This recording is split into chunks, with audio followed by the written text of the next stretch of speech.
What's up, folks? Welcome to another episode of Smoke Sesh with DP. I am your host, Despop, aka Jay Simino, birth name, and today is 18 April 2026. How's everybody's day going? Mine's going pretty okay. No complaints. Hit the gym this morning. Now it's time to settle down and try this Wise Man cigar, another foundation cigar created by Master Nick Melillo. Comes in 4 sizes. I'm currently in possession of the Robusto.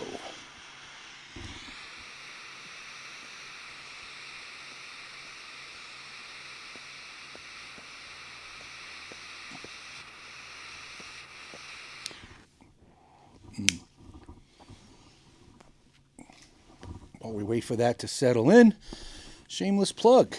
Go ahead and grab yourself one of these Smoke Sesh with DP coffee mugs, right? Comes in BOTL or SOTL plus any other personalization request you may have. Link is in my description on my X bio page. Also, while we wait for this cigar to get going, let's check out what it's about. So this is the Maduro. Wrapper is Mexican San Andreas.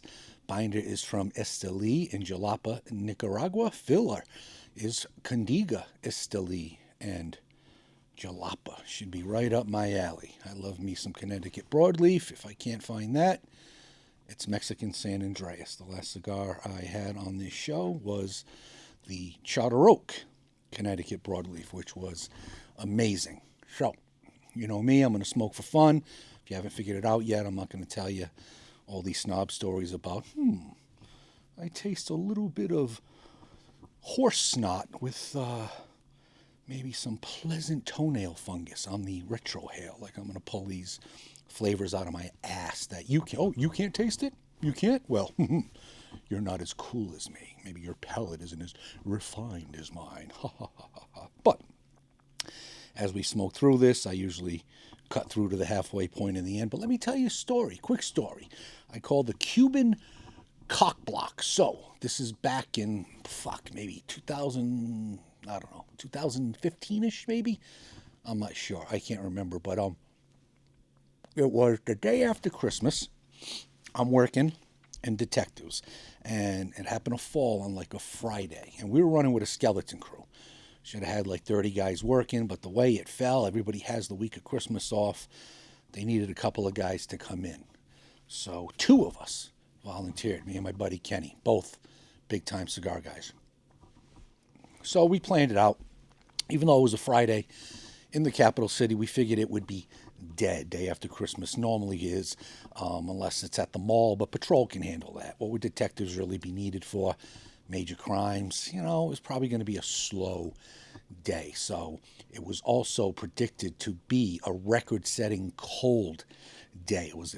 I remember it was insanely cold. Now this is New England, but New England usually February is kind of unbearable. Day after Christmas, you could hit the 60s, maybe even 70s. So this was going to be something insane. Also keeps the shitheads inside and quiet. So we figured, we'll handle it, guys. Everybody take the day off. Kenny planned it out perfectly. He had my favorite cigar lined up. Dude owned these by the box.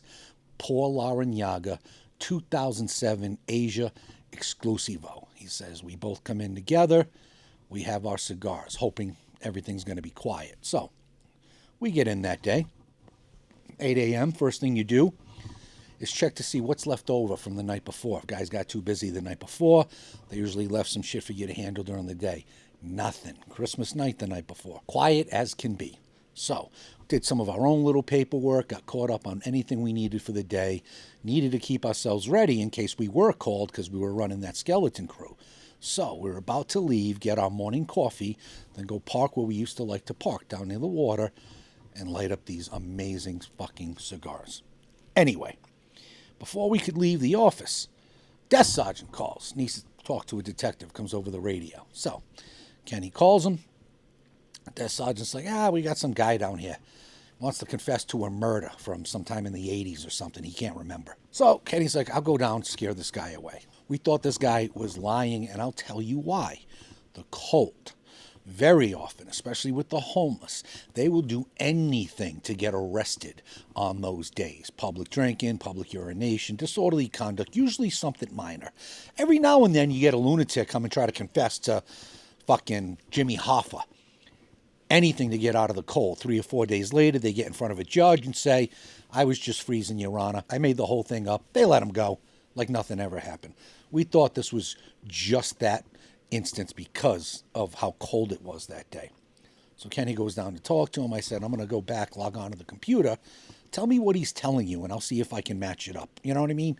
See if any dates line up. So he's saying it was somewhere from like 88 to 94, and it was on the south side of the city, and he beat the guy to death with a hammer.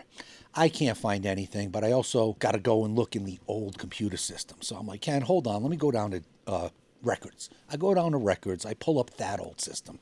That old system was very unreliable. It was only as reliable as people who entered the case into the computer. So I can't find anything with a bludgeoning, anything with a fucking hammer, anything on the south side that even matched up to what this guy was saying. And Kenny decides to go the extra step rather than kick the guy right there. Guy is willing to take Kenny to the house. That would make it much easier if I could just type in the address. So they get in the car. About 20 minutes later, Kenny calls. He goes, hey, he's saying it's this house, and he gives me the address. And I punch that in, late 80s, all the way through the 90s. I'm like, Ken, no homicides at that house. The guy's full of shit. He's like, all right, I'll bring him back to the station and drop him off. Go ahead and meet us at our spot. So I'm like, okay, fine, perfect. I get out to my car in the lot. Kenny calls me back and says, dude, on the way back, we passed by this other location. And he says, oh, no, stop the car. That's the house. I gave you the wrong house. Can you just do me a favor and look this one up? I'm like, sure. Instead of going back into records, because that system sucks, I go into BCI, which you would call CSI. I go to the BCI office and open up what's called the murder book. Okay, this is the master book. This is like the Bible of all murders. Most of this shit's penciled in, typewriter. That's how old this book is. Gives me the address, and I start pulling it up, and then bam, it was like 1990. That address, bludgeoning, and I'm like, you gotta be effing kidding me. It says, I think it says second floor, bedroom left. I'm like, does he tell you where it happened in the house? And he's like, he's saying it was somewhere on the second floor. He's pointing towards the left side of the house. I'm like, you gotta be fucking kidding me, man. This was in an area that neither one of us would have taken the case if the full squad was working, right? Because it was somebody else's call to take. We had things divided by neighborhood, but we're the only two working. We fucking own it. Well, needless to say, we didn't get that cigar. Not as planned, at least. We didn't even get to eat. We were chasing this case all fucking day long. Said he threw the hammer in a storm drain. He pointed out the fucking storm drain. We call in DPW. They also got a skeleton crew working. They come in and they spend hours sucking up this storm drain with the fucking things. We get with the vacuums. We get all the way to the bottom. Nothing. Like 3 hours into this on the coldest day, guy comes over to us and says, oh, someone at the office just pulled up some records. Yeah, we cleaned the storm drain out 6 years ago. The hammer would have been gone with that. I'm like, fuck. We still got to work this case. We can't charge this guy, but we're holding him. We need more information. That has to line up. So he tells us the dude's a black dude. We don't have any photos. We have negatives.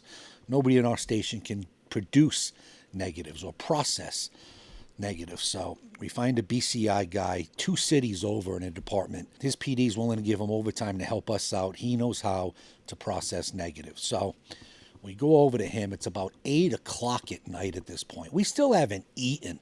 Fuck our Paul Aranyagas. We haven't had anything to eat. So he tells us it's going to be 2 to 3 hours. And we're like, are you fucking kidding me? We didn't even have to come in today. We're fucking morons, man. So then it dawns on me. We were both private members of a cigar club that was literally less than a mile away. And we kind of came in the back way, and I'm like, wait a minute, where are we right now? Isn't such and such like right up the road? And he's like, yeah. And I'm like, you thinking what I'm thinking?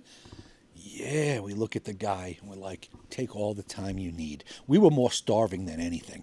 I can't remember where we ordered from, but it was takeout and it was somewhere high end because we were that aggravated at the point. I might have had like a lobster fra diavolo with a fillet mignon and a whole fucking cheesecake. And we brought it to this 24-hour cigar lounge for private members. And we go in there and we finally cut the ends off our fucking cigars and smoke them after dinner, of course. And then we went to the humidor, bought 2 or 3 more. By the time the guy called us, we went, we saw the photos. I won't describe them to you, but I can tell you, beating someone to death with the claw part of a hammer is pretty fucking nasty. And that was it. We closed the case. The guy was telling the truth. I can tell you, on more than a few occasions, I've had people pull that shit on me, and they were fucking lying. It was all to get out of the cold. But this dude was telling the truth. He cock-blocked us all day long on my favorite cigar. Well, so, about halfway done with this one. I don't have to tell you how fucking amazing it is.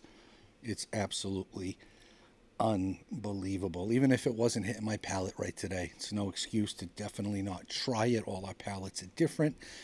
Palates could be affected by what you ate for breakfast this morning. Could be affected by all the ass I ate last night and this morning and this afternoon for that matter. So I just want to see you all smoking, okay? As long as you love the leaf. There's no such thing as a bad cigar. There's only better cigars. With that said, let's see what everybody else is smoking. Cigar Guy with the always reliable leaf by Oscar. Now we got Asher with the Liga H99. Still got to get my hands on one of those. It's a very limited selection out here in cowboy country, but that should change soon. Richard Bernard with the Diplomatico. Hope you enjoyed that, Richard. Tor Vito Cigars with the Monty, straight from the motherland, as I call it. Motherland of cigars, that is. Jeff May with the San Cristobal by Don Pepin. Good choice there. JB with the Avo, accompanied by some anti-bullshit meds, I see. And we'll finish with Super Dave with the Roma Craft Neanderthal. I know you enjoyed that one, sir. Well, that's going to wrap up this smoke. Once again, Nick and the folks at Foundation knocked this one out of the park. Definitely go out and get yourself one. And hey, if you're on Facebook, go ahead and join the JSU community, Johnny Smokes Uncut. It's a great page and great group to show your love of the leaf. He's currently reporting from the PCA down in Norland. So, have a smoke with Johnny Reamer and his uncut penis, allegedly. And we'll end this show, as we always do, with a timeline cleanse. But before we go, to all those out there struggling with that mental demon, remember to stop, breathe, survive. Later, bitches. What the fuck is this? Fuck you! Move out of the way. Let us too. Carbide, you had the position when the yellow flag came out. How about you shut the fuck up? Move your ass. Left side. Hey, that was his fault. Car on your left. My ex-wife drove better. Your car has too much damage. We've got to fix it. I gotta go call the president. Get him, Jay. I'm not a cop. You got DP'd.